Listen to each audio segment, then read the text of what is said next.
It was one of the worst times of my life. Howard has definitely changed my life. I have so much pride going to Howard University.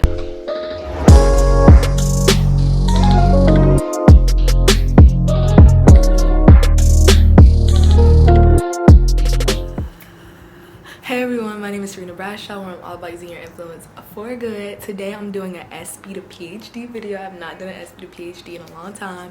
If you guys don't know, I am a first-year doctoral student at the Howard University, and I'm in my counseling psychology doctoral program. So I'm doing end of the semester recap, plus I'm doing question and answers. I got some questions that people wanted to ask me, so on my Instagram, if you're not following me on Instagram, please do follow my Instagrams. My Instagrams are @bradshaw, and they're also SB to PhD. SB to PhD is all about my doctoral journey, so if you are interested in this video, then you should be following SB to PhD, period. But anyways, before I get into it, I just want to remind you guys, don't forget to like this video and subscribe so you can always get more of me, duh, and more of the content that you guys want to know. My first semester at the illustrious Howard University was nothing short of life-changing. Howard has definitely changed my life. I have so much pride going to Howard University. HU, you know, Kamala Harris, our VP, is now from Howard University, and I feel like Howard just breeds greatness.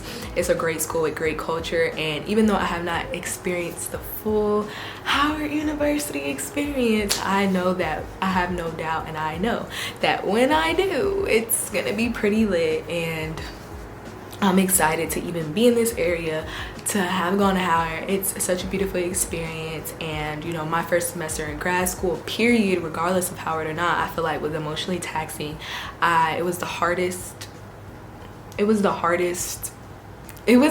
time of my life, because I've been through some shit, but it was very difficult. The workload was not what I expected. I went to a school and I was in my majors.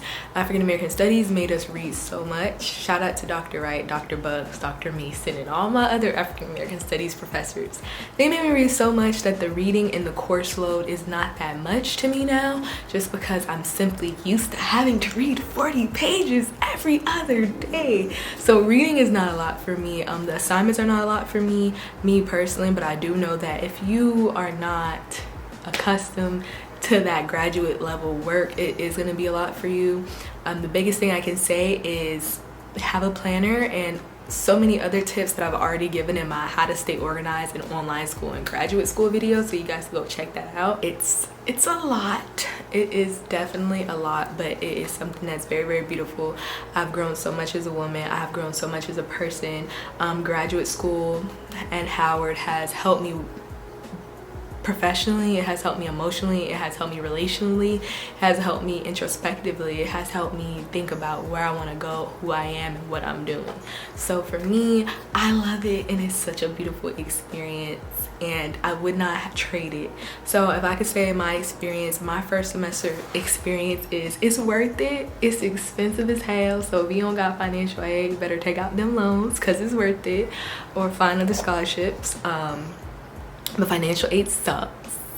The first semester, I want to say that, you know, I first did a video about moving to the DMV, and I'm going to link it here, and that video was about like my experience about grad school, and I was like, it was pretty early on, it's probably like September, October, and I felt like everything was good. Shortly after that video, I realized that I was not good, actually.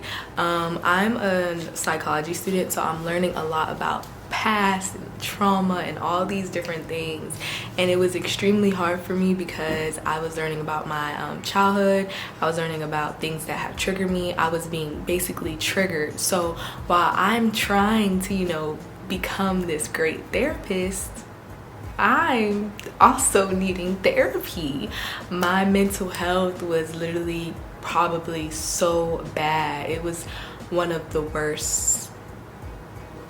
It was one of the worst times of my life. I remember like it was a point where I was crying every day. It was a point where like I was just literally just very, very sad because of things that have happened in my life. I felt like no one loved me. I felt like no one cared about me. The things that I'm studying, realizing that you didn't get the needs that you needed to be met, things like that. So that was just very, very hard for me. And then I also started realizing that I was going through a post-grad depression. I left Miami at 18. I went to Tallahassee. I left Tallahassee as soon as I graduated. I came here. I do not have, now I have friends and my roommates, but I do not feel as if I had, you know, people that were there for me. Everybody has those feelings, but I just did not have, like, you know, my college friends or my lifelong friends, or I felt like even if I did have friends, they were so far away. And it just came to a point where it was really, really sad for me because I actually felt like so alone at a point. I didn't have, my mom came up here and it was just really bad because that's how sad I was. I had to take a trip to New York because if you guys saw my New York vlog, that was around the time that I just was not feeling well. If you don't know, you can go see the timestamp around that. My New York vlog, I was not feeling well. So, you know, my mom came up here, we planned the trip.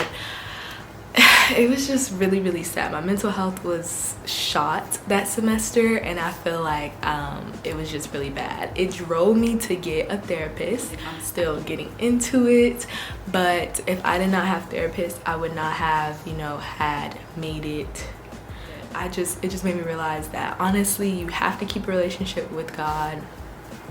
You have to build a very, very strong one, because when you're alone, especially in these online classes, and you're far away from all your friends and family, and the only interaction, I'm blessed, I have interaction with my cohort members, and you know, we see each other, but other people do not have that luxury. So you need to take care of your mental health, and that is the biggest takeaway that I'm going to tell you from this video, is to take care of your mental health. Because if you don't take care of your mental health, you will, I was gonna say you will die, but you will see yourself dwindling away, and it's not fun. Because some days I couldn't even recognize who I was, and that is why I had to get into therapy, because I needed help. And even with me praying to God and, you know, doing the therapy, sometimes I needed more, and that was having a relationship with my creator, which in my opinion is God and Jesus. So, you know, whatever works for you, you need to have a spiritual base, you need that therapy, and you just need a support system, because that is really gonna make you a better person. And I would also say, like, imposter syndrome, I didn't get too much of it, but I do know people around me who did. And actually, I lied, I did get imposter syndrome as well, and I felt like, what am I doing? I'm not doing anything. I could be making money. How? I got a psychology degree, so what money am I making? But I'm like, why did I choose this field? Why did I choose this? I know that it's interesting, I know that it's my passion, but I want money. And that is something that I had to deal with at my first semester, and I had to ask myself, why am I doing this? Do I really want to do this? Is this really my passion? So those are all the things that I struggle with. So I would say the hardest, again, is my mental health. Relationships, realizing my worth. Those are the biggest things to know. Another thing I would say is that my school, my academics, in terms of academics, I did well. In my program, there's no such thing as not doing well. We're gonna be in the top 5%, top 10 for sure, top 5, even maybe top 1, just because that's, we're required to have a certain amount of grades. I passed all my classes. I was taking 6 classes last semester. I basically got all A's and 1 B. I also got an incomplete, but that's because of the coronavirus. And we did, if you have labs, they might be incomplete because you cannot go in person, and you cannot administer tests, and you cannot do certain things. So if you are planning to go to Howard, just know that you might get some incompletes during coronavirus time, but that's just college in general. In terms of support, I did have support because, you know, I live with my cohort, I live with my roommates, so that was perfectly fine. But still, it's just that you always feel alone. I really got into health in my gym-ish, so I was already on my gym stuff, but I went back to my gym and I went back to my routine, and it really, really did help me, and I feel like that was something that was really, really good. In terms of social life, I feel like I'm still adjusting to that, so there's gonna be more of that you'll see this semester. But honestly, I feel like me and my roommates, we're a little social hub, and we bring people in, and those are our friends. I do have friends outside, but most of the time that I hang out with people, it's usually my cohort, my roommates, and people that we know, that we've met, and we bring around each other, and we hang out and we exchange friendships and stuff like that. Community is very important, especially at Howard University. I feel like everyone's very inclusive outside of my personal bubble. In class, our teachers and our professors, I feel like the culture, they really care about mental health, they really care about student voices, and they're always asking us, especially since we live in DC with all the crazy stuff that's happening, they're always asking us about how we feel, how is this affecting us, and they're really open to our opinions.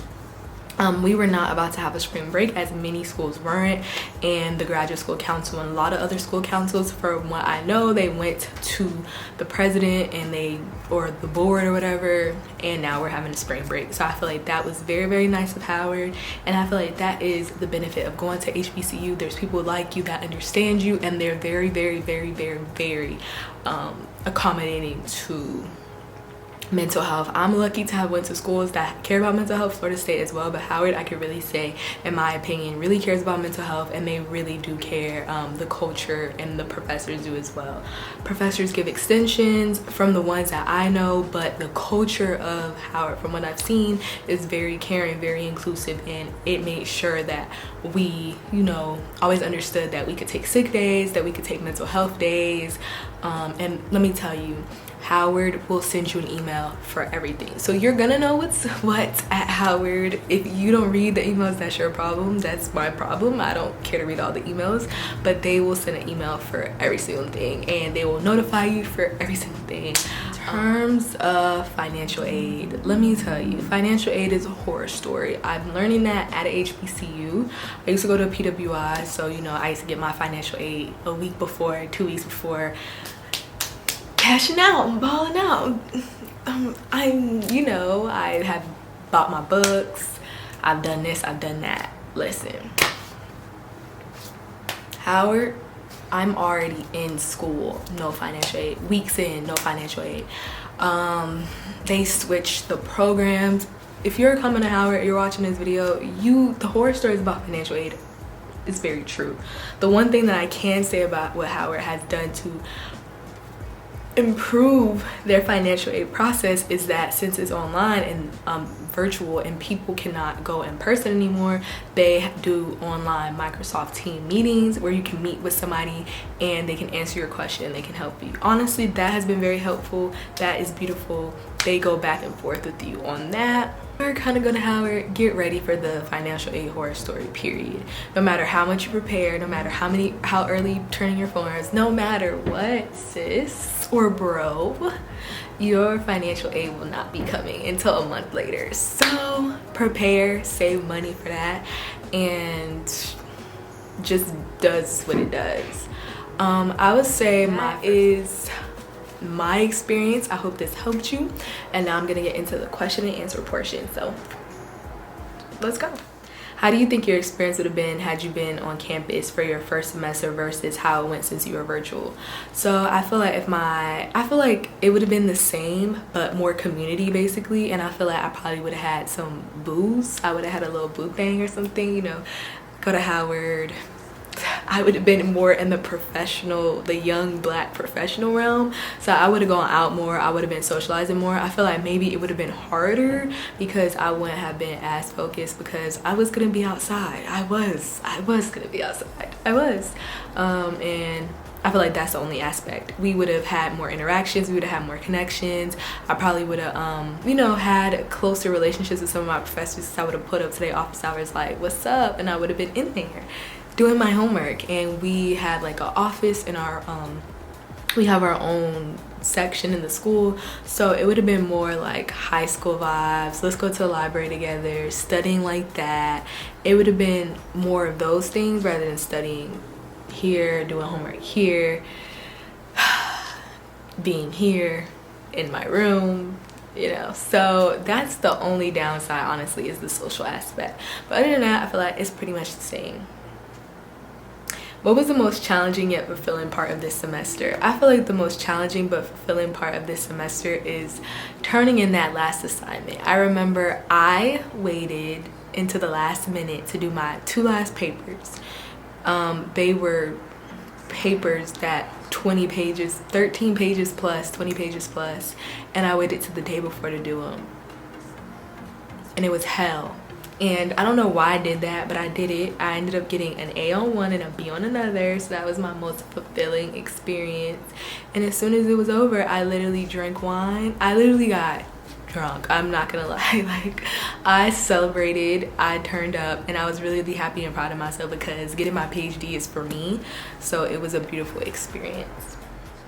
What has this semester taught you about yourself? This semester has taught me that I've been through a lot, but I'm strong because I'm not the person that I used to be, and I have so much room for growth, and I'm just a really good person. I genuinely believe that I'm a good person, and I believe that I have good intentions, but I do have a lot of things that I need to work on to help me in order to make sure I'm the best version of myself. And I believe that this time at Howard for the next 5 years will do so. So has Howard fulfilled your expectations considering it was virtual? I would say, yeah. I love going to Howard. I feel like I have school spirit, and the only thing left is to get on campus and be outside. Study tips and how to stay motivated. Kind of gave organizational tips in my how to stay organized video, and study tips on how to stay motivated. Honestly, motivation, it has to be by yourself. You have to want it from within, and you just have to have discipline. Sometimes you can't go off of motivation. You have to go off of, I need to get this assignment done, I need to do this because my grades depend on it, let me break this down, I don't want to do it but let me do this assignment. I would say the Pomodoro technique, doing something for a certain amount of time, boom boom. Another thing for me is staying flexible. I like routine, I don't like schedule. So be flexible, do the Pomodoro technique, and just honestly, when you're studying, you have to make it make sense for you. What I like to do and what my roommates would tell you to do, I always read before class, and I also always have conversations with people after to make sure that I understand. So if I'm teaching to somebody else, that means I know it. And just reading before class and just do it for yourself. I might do another video, or I might do something on my Instagram for study tips, so make sure to follow me at SB to PhD. Experience at a HBCU coming from a PDY, and what advice would you give for that transition? HBCU culture is different. I wouldn't give any advice because I wanted to be at a HBCU. At a PWI, I was always involved in Black organizations, and I felt like I was always around Black people. So now it's like, now the only difference is I'm always around Black people. I'm learning about stuff that I want in relation to Black people and multiculturalism, and my faculty and staff are Black people. People of color as well, but mostly Black people.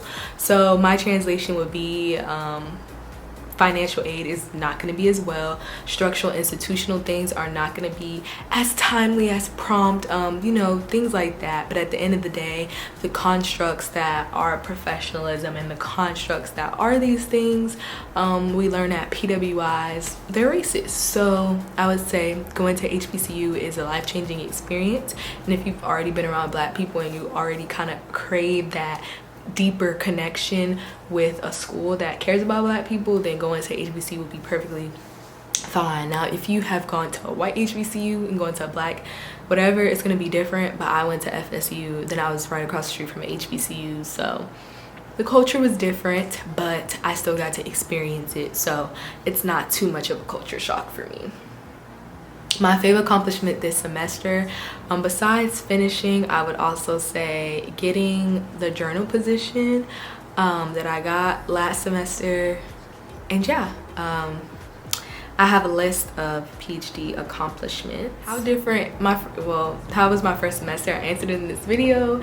How different is it from undergrad? I mean, the only difference for me is there's no social interaction, there's no social clubs, but again, I don't know because it's not on campus, but that would be my biggest thing. I'm not involved, so but now I'm more involved into myself and my YouTube. So I mean, does it matter?